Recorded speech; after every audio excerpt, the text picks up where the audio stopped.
आज हम कर रहे हैं बेसिक का सैंपल पेपर जो बोर्ड की तरफ से आया। उसका है सेक्शन ए का सम नंबर 1। इसमें है HCF of 3 cube multiply by 5 square multiply by 2, 3 square multiply by 5 cube multiply by 2 square and 3 की power 4 multiply by 5 multiply by 2 की पावर क्यूब।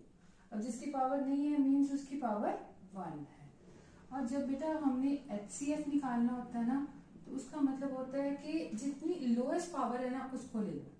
यहाँ पे 3 की पावर लोएस्ट क्या है 2 मल्टीप्लाई बाय 5 की लोएस्ट पावर क्या आई 1 और 2 की लोएस्ट पावर क्या आई 2 की पावर 1। अब इसको खोलते हैं 3 multiply by 3 multiply by 5 multiply by 2 यानी 3 3 जा 9 5 2 जा 10। तो 9 को 10 से मल्टीप्लाई किया it will be 90 and 90 is option B. लिखो क्लियर हुआ। सेकेंड सम में हमारा है the system of a linear equation represents by the line L and M is. इसमें 0 to माइनस। अब देखो क्रॉस कहां कर रहा है, ये L और M का वो उन्होंने पूछा हुआ है कि लीनियर इक्वेशन का सिस्टम क्या है। अब L और M यहां पे क्रॉस कर रहा है मीन्स के एक ही सोल्यूशन है, ज्यादा नहीं है ना, एक ही सोल्यूशन है। तो एक सोल्यूशन का क्या ऑप्शन आएगी consistent and with unique solution. Unique का मतलब होता है एक ही सोल्यूशन बनना है। एल लाइन का और M लाइन का एक ही सोल्यूशन है तो यूनिक, और यूनिक सोल्यूशन का होता है कंसिस्टेंट। तो it will B option A. ठीक है क्लियर हुआ। नेक्स्ट है थर्ड सम। ये चेक कर लो फिर मैं इसको रब करने लगी हूं। थर्ड सम में है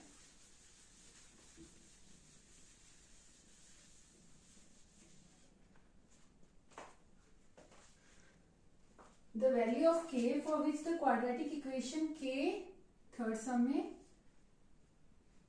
kx square minus 5x plus 1 is equal to 0 does not have the real solution। तो d जब लेस देन 0 होता है ना तब होता है does not have a real solution। देखो जब d is equal to 0 होगा, ये कंडीशंस मैं लिख रही हूँ साइड पे, जिसको नहीं पता वो नोट कर ले। d is equal to 0, d की वैल्यू होती है b स्क्वायर माइनस 4ac।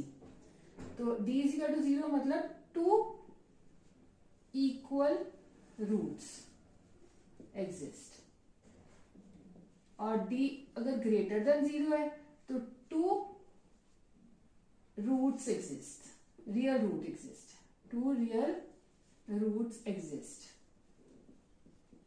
और d अगर लेस देन 0 आता है तो होता है no root exist, no root exist. तो हमारा ये वाला केस है d इज लेस देन 0, ये इसकी पूछा हुआ है तो d की वैल्यू क्या थी b square minus 4ac is less than 0। अब इसमें देखो a क्या है, ये इक्वेशन होती है ax square plus bx plus c। तो a here a is k, b is equal to minus 5 and c is equal to 1। तो इसके अकॉर्डिंगली क्या बनेगा, इससे हमने लेना है, ये तो मैंने आपको बताया सिर्फ लिख के। ये b की वैल्यू क्या आएगी -5 का स्क्वायर -4k और c की वैल्यू आ गई 1 is less than 0। 25 minus 4k is less than 0। तो 25 और 4k को उस साइड ले जाओ तो 4k, तो k इज ये अभी तो लेकर आए 25/4, k इज ग्रेटर देन 25/4। तो 25/4 को डिवाइड करके देखो अब 6 24 10.2 तो 8 20.5 ये 25 यानी कि 6.25 से बड़ा है k की वैल्यू क्या होगी। ऑप्शन में एक बार चेक करो, ऑप्शन में हमें क्या दिया हुआ है, ऑप्शन में हमें एक 7 वैल्यू भी दी हुई है, तो 7 इससे बड़ी हुई ना 6 पॉइंट, तो ऑप्शन कौन सी आ गई इसकी केस में, ऑप्शन डी, यानी कि के की वैल्यू 7 हो सकती है। इससे नीचे नहीं हो सकती, इससे ऊपर हो सकती है। ठीक है, क्लियर।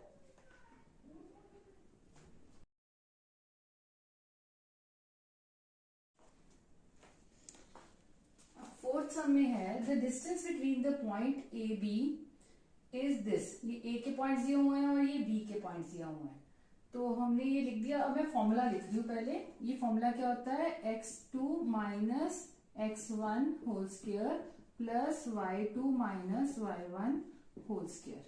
तो बेटा इसमें x2 क्या है, minus A whole square plus y2 minus B whole square, ये रूट में, तो इसका आंसर क्या आएगा, के माइनस 2a का स्क्वायर और प्लस माइनस 2b का स्क्वायर। तो अब यहाँ पे इसका आ गया 4a square plus 4b square, और 4 अब कॉमन ले लेते हैं, तो a square plus b square और रूट में, अब 4 बाहर आ गया तो क्या आंसर आएगा, 2 रूट में a square plus b square. तो कौन सी ऑप्शन है इसकी, ऑप्शन सी। ठीक है, ये क्लियर हुआ। ये था हमारा डिस्टेंस फॉर्मूला। ठीक है, कोऑर्डिनेट ज्योमेट्री का है, चैप्टर 7 में से दिया गया है। क्लियर हुआ। अब फिफ्थ में है in the given figure P Q, ये देखो ये फिगर दी हुई है, यहां पे ये है ओ, ये रेडियस है, ये ओ, ये क्यू, और ये आर और ये पी, इसका हमें एंगल दिया हुआ है 35। बेटा ये ना, इसमें टेंजेंस और रेडियस जो होते हैं ना, वो हमेशा ना 90 डिग्री एंगल बनाते हैं। यहाँ तो 90 डिग्री एंगल हो गया, तो इसका मतलब एक कोऑर्डिनेटर का सम कितना होता है, 360।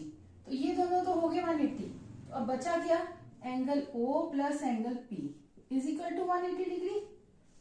अब O की वैल्यू आपको निकालनी है, तो एंगल O और ये उधर ले जाएंगे तो माइनस हो जाएगा, 180 माइनस P की वैल्यू कितनी थी, माइनस 35। अब 180 में से 35 माइनस करोगे 5, यहाँ पे 7 4, और यहाँ आंसर कितना आया, 145 डिग्री। देखो कौन सी ऑप्शन है इसकी, ऑप्शन सी। ठीक है, क्लियर हुआ यहाँ तक, नोट कर लो, फिर मैं आगे करवाती हूँ। कोई प्रॉब्लम तो नहीं आ रही है, कमेंट सेक्शन में डालो, अगर कोई प्रॉब्लम आ रही है तो मैं आपकी सॉल्व करवा दूंगी। ठीक है, आगे है हमारा सिक्स्थ में वो कह रहा है कि triangle A B C similar है ट्राइंगल पी क्यू आर के। अब देखो बेटा, सिमिलर और कॉन्ग्रुएंसी में क्या फर्क होता है, 9th क्लास में आपने किया होगा कॉन्ग्रुएंसी। कॉन्ग्रुएंसी का मतलब होता है कि साइड्स इक्वल है। जब ये ए बी, ये बनाते हैं ए बी सी, और ये बना दिया पी क्यू आर, तो कॉन्ग्रुएंसी का मतलब होता है कि साइड्स इक्वल है, लेकिन यहाँ सिमिलर का साइन है, तो मतलब साइड्स प्रोपोर्शन में है। प्रोपोर्शन में मतलब किसी रेशियो में है। मतलब अगर ए बी ये बड़ा ले लेते, ए बी सी, और ये छोटा सा भी ले लेते पी क्यू, ये अब देखो ये दोनों कॉन्ग्रुएंट भी है, सिमिलर भी है, क्योंकि दोनों की साइड्स इक्वल है, लेकिन ये सिमिलर है क्योंकि शेप सेम है। अब इसकी लेंथ बड़ी है, इसकी लेंथ छोटी है, तब भी ये सिमिलर हो सकती है क्योंकि प्रोपोर्शन में है। इसकी अगर सपोज करो 2 है, इसकी 1 है, तो इसकी भी अगर आपकी 3 है, इसकी 6 है, तो प्रोपोर्शन चल रहा है ना सेम। ठीक है, यहाँ पे सॉरी 6 कर दो और यहाँ पे कर दो 3, तो ये हो गया ना 2:1। ऊपर यहाँ से भी 2:1। इसका अगर 8 है, ये 4 है, तो ये 2:1। तो ये आपस में प्रोपोर्शन में है, तो इसको प्रोपोर्शन कहते हैं। इसका मतलब ये ट्राइंगल्स आपस में सिमिलर है। अब हमें सिमिलैरिटी का एक और दी हुई चीज, एक तो दिया था ट्राइंगल सिमिलर, ठीक है, अब और दिया हुआ है 3AB is equal to 2 P Q, तो यानी कि पी क्यू इधर ले आओ, A B over P Q is equal to 2/3। मतलब जैसे इसमें हमने किया था 2/1, और यहां से करते हैं 8/4 यानी कि 2/1 इज इक्वल टू 6/3 यानी कि 2/1। तो सबके रेशियो सेम है ना, इधर इसने रेशियो दी हुआ है लोअर्स्ट टर्म में A B over P Q की, और हमें कहा है उसने कि बी सी। अब प्रपोर्शन में मतलब सारी साइड्स इक्वल है, तो ए बी के, ये ए बी थी, ए बी इक्वल थी पी क्यू के, प्रपोर्शन में थी साइड्स। अब बी सी किसकी होगी, क्यू आर के, तो B C over Q R. अब इस केस में हमें बी सी की उसने वैल्यू दी हुई है, बी सी की वैल्यू दी हुई है 10, और क्यू आर की वैल्यू उसने कहा है हमें फाइंड करने के लिए, तो हम इन दोनों को लेंगे 2/10 over Q R is equal to 2/3। इसको ऊपर ले जाओ, इसको इधर ले जाओ, 10 मल्टीप्लाई बाय 3 ओवर, और 2 को नीचे ले आओ क्यू आर, तो क्यू आर की वैल्यू कितनी हो गई भाई, ये कटिंग किया 5, तो इट विल बी 15 सेंटीमीटर। देखो कौन सी ऑप्शन है 15, ऑप्शन बी। ठीक है, क्लियर हुआ। फिर उसके बाद आता है हमारा टिग्नो का सम। टिग्नो, ये नोट कर लिया सबने। अब टिग्नो का सम देखते हैं। टिग्नो में कह रहा है कि 7 सम में 3 cot A is equal to 4। Cot मतलब cotangent A is equal to 4/3। ठीक है, अब देखते हैं यहाँ पे हमें फाइंड करना है सीकेंट A की वैल्यू। अब यहाँ पे अगर ऐसे ट्राइंगल दिया हो, ये परपेंडिकुलर हो, ये बेस हो, और ये हाइपोटेन्यूज हो, ठीक है, हाइपोटेन्यूज, तो इसमें कॉट, कॉट का क्या मतलब होता है, बेस ओवर, देखो ये होता है पंडित बद्री प्रसाद हर बोल। ठीक है, तो सोना चांदी तोल कम से कम, तो ये हो गया कॉट, ये tan, ये कॉस, ये साइन, ये कोसिकेंट, ये सीकेंट। ठीक है, जब हमने नीचे वाली वैल्यू देख ली, इनको ऊपर ले जाएंगे, ये नीचे आ जाएंगे, तो tan में हो गया परपेंडिकुलर बेस, और कॉट में क्या आ जाएगा, बेस ओवर परपेंडिकुलर। ठीक है, ये क्लियर हुआ। तो बेस दिया हुआ है 4, ये 4 दिया हुआ है, परपेंडिकुलर भी दिया हुआ है 3, तो हम लगाते हैं बाय पाइथागोरस थ्योरम, हाइपोटेन्यूज का स्क्वायर होता है तो रूट में चला गया, perpendicular square plus base square, ये आ गया आपका 3 का स्क्वायर प्लस 4 का स्क्वायर, तो इसको लिख लो 9 प्लस 16, ये कितना हो गया 25, और 25 किसका होता है 5 का। जिनको नहीं समझ आता वो देखो ऐसे करो, 5 मल्टीप्लाई बाय 5, तो पेयर बना के उसका बाहर निकाल दो, ये हो जाएगा 5। अब हमें पूछा हुआ सीकेंड, सीकेंड इसमें किसका है, ये हाइपोटेन्यूज ओवर बेस, तो सीकेंड का क्या बनेगा भाई, हाइपोटेन्यूज ओवर बेस, तो हाइपोटेन्यूज अभी निकाला क्या आया था 5, बेस क्या है 4, तो आंसर क्या आएगा 5/4। देखें ऑप्शन, कौन सी ऑप्शन आ रही है भाई, बताएगा कोई। ऑप्शन इसकी आ रही है 5/4, ए ऑप्शन। ठीक है, क्लियर हुआ। इसके बाद है 8th में वो कह रहा है कि ये सिमिलैरिटी ट्रायंगल्स का है। देखो मैंने सिमिलैरिटी का आपको पहले भी क्वेश्चन कराया है, यहां से इसको सीधी ले लो और इसको आगे बढ़ा दो इधर से ऐसे, ये 90 डिग्री एंगल बना रहा था, एक्चुअली में ये भी 90 डिग्री बना रहा है, थोड़ा टेढ़ा आ गया पर है 90 डिग्री। ठीक है, ए बी और यहाँ पे डी, यहाँ पे ई।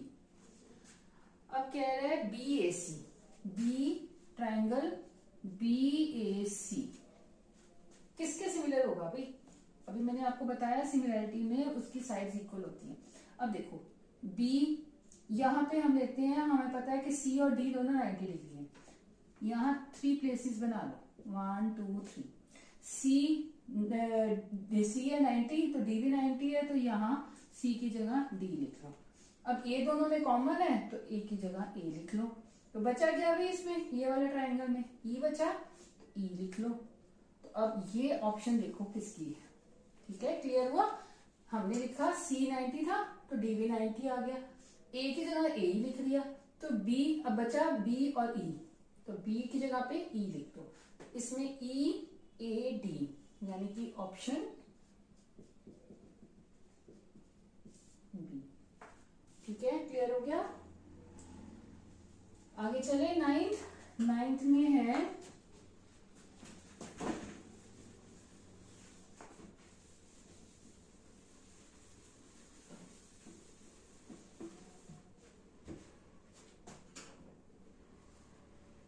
में है HCF ऑफ, देखो ये होता है हमारा प्रोडक्ट, ये इक्वेशन होती है product of two numbers is equal to HCF multiply by LCM।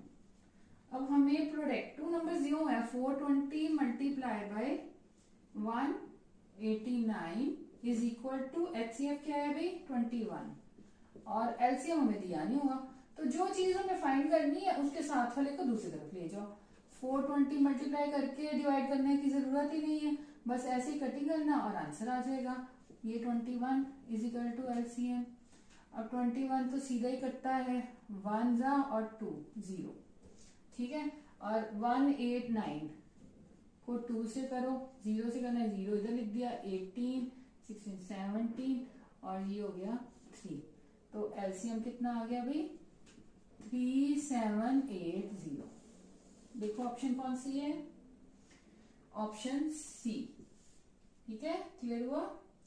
आगे है 10th, ये आ गया हमारा AP सीरीज से अर्थमेटिक प्रोग्रेशन यानी कि चैप्टर 5th से। हमें कह रहा है कि -8 -5 -2 एंड सो ऑन 49। अब हमें n दिया, a इसमें हो गया -8, d की वैल्यू होती है A2, ये A1 था ये A2, तो A2 -A1। अब A2 क्या है -5, माइनस का साइन तो ये वाला आना है और एक यहाँ पे भी है -8, तो ये क्या बन गया -5 + 8, ये हो गया 3। ठीक है, अब हमें कहा है उसने 4th टर्म निकालो, यानी कि n की वैल्यू हमें दे रखी है 4, तो A4, इसका फॉर्मूला क्या होता है पता है, AN = A + n - 1 D, यानी जितना n है उससे एक कम है इधर, तो A क्या है अभी, A दिया हुआ है -8 प्लस, और n हो गया 4 4 - 1 यानी कि 3, D की वैल्यू कितनी आई 3, तो ये आ गया -8 + 9 = 1, इसकी 1 है, ऑप्शन क्या है C। ठीक है, क्लियर हुआ अच्छे से, कोई प्रॉब्लम तो नहीं है किसी को? अगर किसको कोई प्रॉब्लम आती है तो कमेंट सेक्शन में डाल दो, मैं सॉल्व कर दूंगी। ठीक है, अब करते हैं नेक्स्ट 11th सम। 11th सम में कह रहा है कि ट्राइंगल OCA, ये फिर उसका आ गया ट्राइंगल्स का, similar triangles, triangle OCA is similar to OBD। ठीक है, अब ये कह रहा है कि ट्राइंगल, ये तो यहीं से निकल आना, हमें ना डायग्राम बनाने की इतनी जरूरत ही नहीं पड़नी है। देखो एंगल OAC किसके इक्वल है, अब इससे क्या बोला हुआ है OAC, O इस ट्राइंगल का लिया ना एंगल, तो इस ट्राइंगल में उसका एंगल कैसे होगा, O की जगह क्या है O, A इसके बाद A ये है, इसकी जगह आएगा D, और फिर आया C, फिर ये, तो इसके बाद क्या आया ये वाला B, ये B, तो हमारा ODB देखो क्या है ODB, और ऑलरेडी दे रखा है हमें 58 ऑप्शन है इसकी, यानी कि ऑप्शन ए। क्लियर हुआ, हमने कैसे किया, O इसका लिया, इसका भी इधर से O ले लो, A था तो इधर A की तरफ जंप कर गए A, इधर से जंप करके क्या आया D, डी आ गया। इधर के बाद उसके बाद आता है सी, ए के बाद सी, तो यहाँ पे बी आ रहा है तो बी लिख दो। O D B, O D B तो उन्होंने ऑलरेडी दे रखा है 58 डिग्री, तो ये ऑप्शन ए, इसको हमें सॉल्व करने की जरूरत ही नहीं पड़ी। 12th, अब क्या है कि perimeter of a triangle, perimeter का मतलब क्या होता है कि सारी साइड्स का सम। ये मेरा गलत बन गया थोड़ा सा, ऐसे हाँ होना चाहिए, ठीक है। यहाँ पे दिया हुआ है ए बी सी, और ये हो गया पॉइंट हमारा पी, ये पॉइंट हो गया क्यू, और ये पॉइंट हो गया आर। अब क्या है, ये 6 दिया है, ये 8 दिया। क्या होता है बच्चों कि एपी की लेंथ बतानी है हमें, एपी की लेंथ ये वाला है ना, और पेरीमीटर हमें दे रखा है, पेरीमीटर वो कहता है 38 है, यानी कि A B plus B C plus A C is equal to 38। पहले ढूंढे क्या है बच्चों कि एक पॉइंट बाहर एक्सटर्नल पॉइंट से अगर किसी सर्कल को 2 टेंजेंट्स जा रहे हैं वो इक्वल होते हैं, यानी अगर ये 6 है तो ये भी 6 होगा, ये 8 है तो ये भी 8 होगा। ये दिया नहीं हुआ, इसको हम x ले लेते हैं, और ये हमारा ये भी x हो गया, तो ए बी की वैल्यू क्या होगी, ए बी की वैल्यू 6 प्लस एक्स, और बी सी की वैल्यू क्या हो गई 6 प्लस 8 यानी कि 14, आप इसका इकट्ठा भी करके लिख सकते हो 14, और 8 plus X is equal to 38, तो यहाँ पे 2x आ गए पहले, और ये आ गए 14, 14 प्लस 6 हो गया 20 प्लस 8 28 इज इक्वल टू 38, तो 2x इज इक्वल टू 10 हो गया, ये उधर गया तो माइनस हो गया, x की वैल्यू कितनी आ गई 10/2 यानी कि 5। तो हमसे पूछा था उसने AP की वैल्यू, तो AP की वैल्यू कितनी हो गई, AP की वैल्यू x थी, x यानी कि 5 सेंटीमीटर। देखो ऑप्शन कौन सी बनेगी, ऑप्शन बी, ठीक हो गया। अब चलते हैं 13 पे, ये नोट कर लिया। चलो 13 पे हमारा है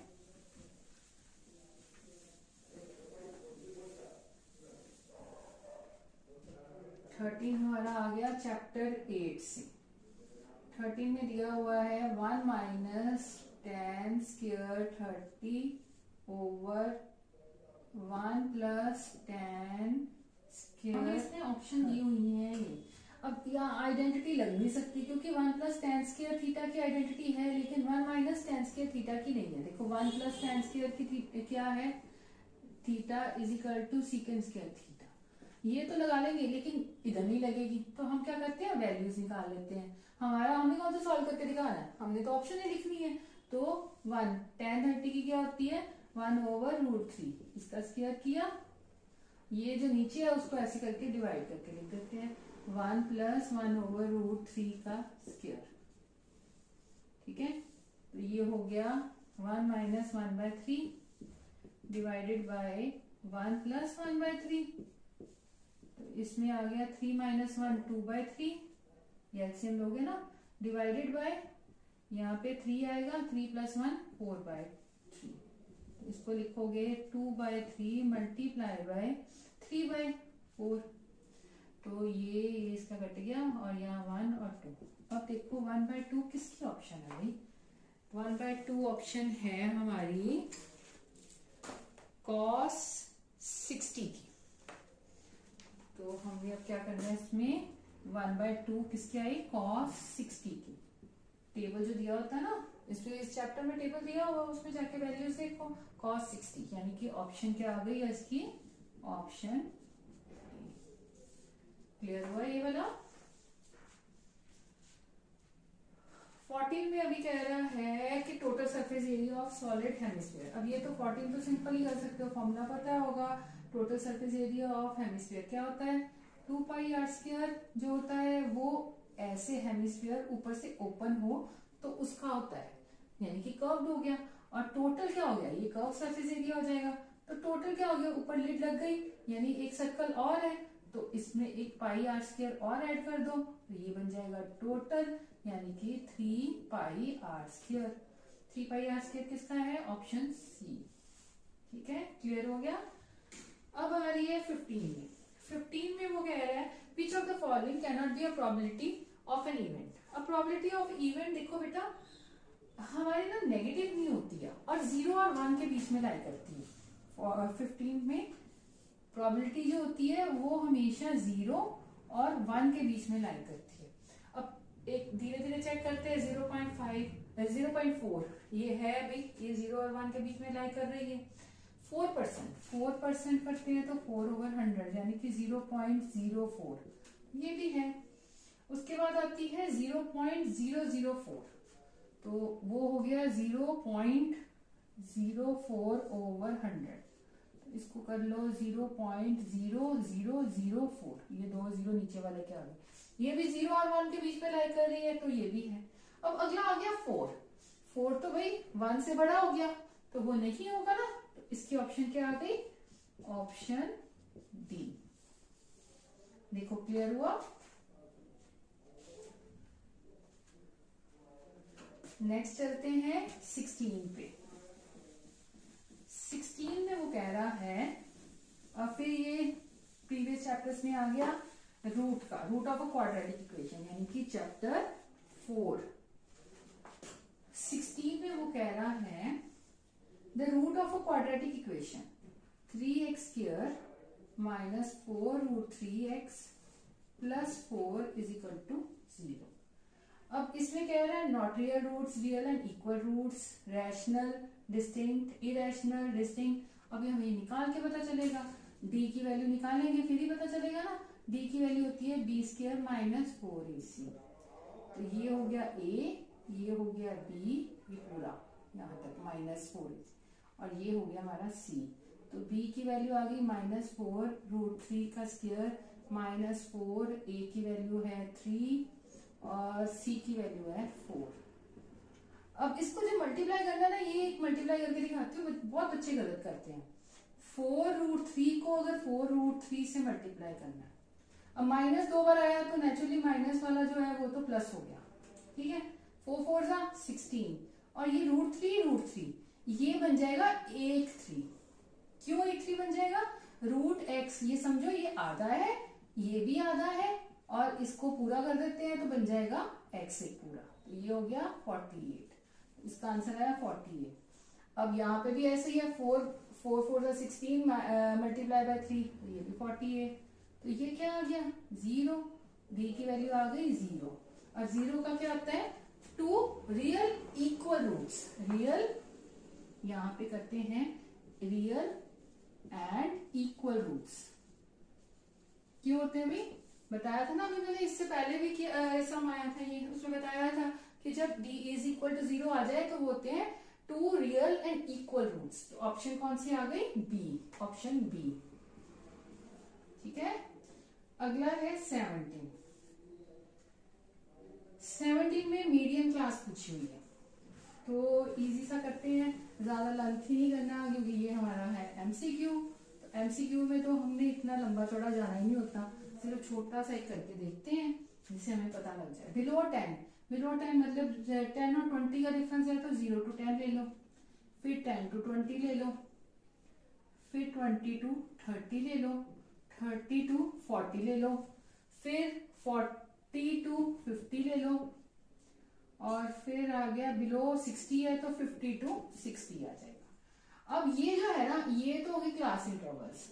अब फ्रीक्वेंसी निकालनी, फ्रीक्वेंसी निकालते के लिए आपने करना है यहाँ पे आप ले लो 2। वैसे एक बात बताऊं, ये क्यूमुलेटिव फ्रीक्वेंसी ही ले लो, सीधी ले लो क्यूमुलेटिव फ्रीक्वेंसी, हमें क्यूमुलेटिव फ्रीक्वेंसी से ही निकल जाना है 2। हम क्यों इतना लंबा कर रहे हैं, 28, 56, 76 और 80। तो ये जो होता है लास्ट वाला वो n ही होता है, फ्रीक्वेंसी का जो टोटल होता है ना ये इससे इसके लास्ट वाले टर्म से इक्वल होता है। तो n क्या आ गया 80 और n/2th टर्म कौन सी हो गई 80/2 यानी कि 40। तो 40 से बड़ा इसमें कौन सा है ये, तो ये आ गई हमारी मीडियम क्लास। तो क्या ये कौन सी हुई 30 to 40। देखो कौन सी ऑप्शन है, ऑप्शन सी, ठीक है। क्लियर हुआ।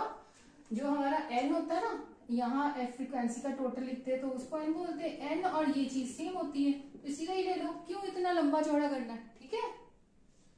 उसके बाद आता है 18 सम। ये था हमारा 17 और 18 सम। 18 में कह रहा है quadratic polynomial who zeros are. Zeros मतलब हो गया x की वैल्यू 2/5 और दूसरी तरफ x की वैल्यू -1/5। क्वाड्रेटिक इक्वेशन बना रही है, इसको इधर ले आओ। x -2/5 इस साइड आ जाएगा, माइनस हो जाएगा, ये अब इधर आ जाएगा तो प्लस हो जाएगा, x +1/5। ठीक है, इसको सॉल्व करते हैं। x रखते हैं बाहर, एक ब्रैकेट खोलते हैं। x, इसका मैंने ये वाला खोला, ठीक है, तो ये ब्रैकेट में x +1/5, दूसरा -2/5 के साथ फिर x +1/5 कर दो। ये क्या बन गया, x² plus x/5 -2x/5 plus 2, नहीं प्लस नहीं आएगा, माइनस, क्योंकि यहाँ माइनस है, माइनस प्लस -2/25। ठीक है, तो अब क्या है कि क्वाड्रेटिक इक्वेशन बनानी है तो ये नीचे के रिमूव करने पड़ेंगे। तो हम इनके पहले ये सॉल्व करते हैं, इन दोनों को सॉल्व करके देखते हैं क्या आएगा। x² माइनस, यहाँ पे 1 है, यहाँ माइनस है, तो -1/5x और -2/25। अब इनका एलसीएम लेते हैं, क्योंकि आगे 0 है तो इनका एलसीएम लेते हैं। यहाँ कर लें, ये आ जाएगा 5x² और -1, यहाँ नहीं 5 नहीं आएगा, यहाँ 25 आएगा, 25, क्योंकि एलसीएम लेंगे तो 25 आएगा ना। ये देखो बड़ा है, 25 है, तो इसका एलसीएम लिया 25x² ऐसे, ठीक है, और माइनस यहाँ पे आ जाएगा 5, क्योंकि नीचे 5 है, और -2 = 0। अब ये उधर चला जाएगा तो खत्म हो गया। 25x² -5x -2 = 0। देखो इक्वेशन कोई है ऐसी, 25x² -5x -2, ऑप्शन डी। ठीक है, क्लियर हुआ।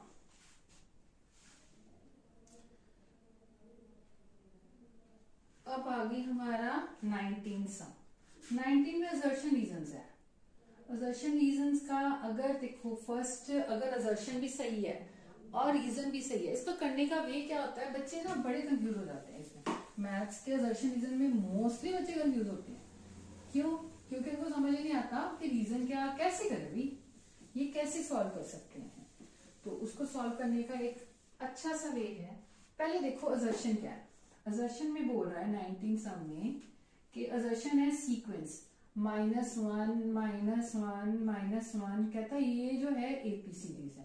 पहले देखो ये ट्रू है कि नहीं है, एपी है कि नहीं है। ए अगर -1 है, डी बी कितना आया, डी का हमने चेक करना होता ना, ये A1 A2 A3। AP series कब बनती है, जब सबका डिफरेंस सेम हो, तो यानी कि A2 -A1 इक्वल होना चाहिए A3 -A1 से। चेक करें, -1 -1 इज इक्वल टू -1 -1, तो -1 + 1 इज इक्वल टू -1 + 1, यानी सेम चल रहा है 0। तो यस, ये सही है, असर्शन सही आ गया, क्योंकि दोनों डी सेम आ रहे हैं। अब रीजन देखो, कह रहा है in an AP an -an-1 is constant. ये किया था ना हमने, an-1 ये कांस्टेंट है, इसी कारण ये AP in is a constant. कोई एक नंबर ही आता है तो ये है, यस ये है, दोनों चीजें सही है, तो इसका कौन सा आएगा, both assertion reason are true and reason correct ही है ना, तो इसका आएगा ऑप्शन ए। ठीक है, क्लियर हुआ।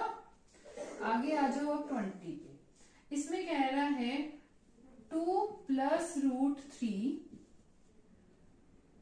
√3 इज इरेशनल। इरेशनल नंबर क्या होते हैं भाई, इरेशनल नंबर का क्या होता है कि अगर उसको हम पॉइंट्स में लेकर आते हैं तो वो पॉइंट्स कॉन्टिन्यूस रहते हैं, नॉन टर्मिनेटिंग, और रिपीट भी नहीं होते, उसको बोलते हैं इरेशनल नंबर। अब देखो इसमें इरेशनल नंबर एक ये रूट आ जाता है, √3 की वैल्यू चलो मैं आपको बता देती हूँ 1.732 एंड सो करता जाता है, मतलब ये इरेशनल नंबर है। अब जब इसका प्रोडक्ट है, ये इरेशनल है, ये भी इरेशनल है, इरेशनल के साथ रैशनल प्लस किया हुआ है, तब भी ये इरेशनल नंबर हुआ ना इकट्ठा करके। तो अब इसको प्रोडक्ट है, अब इसके साथ ये करोगे 2√3 प्लस √3 ये 3 हो गया। अब ये प्लस कर रहा है तो इरेशनल तो है, क्योंकि प्लस करने में इरेशनल रहता है। तो product of two irrational number is always irrational. अब कहता है कि अगर प्रोडक्ट मतलब पहला नंबर ये लिया, इसके साथ दूसरा करते हैं तो हमेशा इरेशनल ही होगा। दो इरेशनल नंबर को अगर प्रोडक्ट करेंगे तो इरेशनल ही होगा। भाई जरूरी थोड़ी ना है कि इरेशनल ही होगा। देखो अगर √3 है, उसको मल्टीप्लाई √3 से करते हैं तो वो 3 भी तो हो सकता है ना, तो वो तो रैशनल हो गया, वो इरेशनल थोड़ी ना रहेगा।